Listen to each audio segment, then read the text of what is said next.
দর্শক, আমরা দেখতে পাচ্ছি ওসমান হাদির জানাজায় লাখো মানুষ জড়ো হয়েছেন।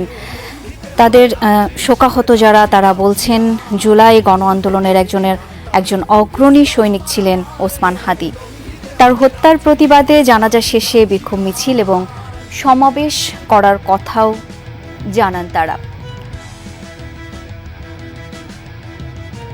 দর্শক, ঢাকা বিশ্ববিদ্যালয়ে কবরস্থানের সামনে দর্শক, আমরা দেখতে পাচ্ছি ঢাকা বিশ্ববিদ্যালয়ে তার মরদেহ এখন নিয়ে যাওয়া হচ্ছে। আমরা সরাসরি সেই চিত্র দেখতে পাচ্ছি। আপনারা দেখছেন যে শরীফ ওসমান হাদির তার যে মরদেহটি অ্যাম্বুলেন্স থেকে নামিয়ে সে দাফন যেখানে দেওয়া হবে, যেখানে কবরের জায়গা করা হচ্ছে সেখানে তারা নিয়ে যাওয়া হচ্ছে, তাকে নিয়ে যাচ্ছেন থাকবে। তারা বলছেন যে ওসমান হাদি মৃত্যুবরণ করেনি, তিনি শহীদ হয়েছেন। কারণ যারা ইনসাফের, ন্যায়ের কথা বলতে গিয়ে, ইনসাফ প্রতিষ্ঠা আন্দোলন করতে গিয়ে যারা মৃত্যুবরণ করেন তারা শহীদি মর্যাদা পান।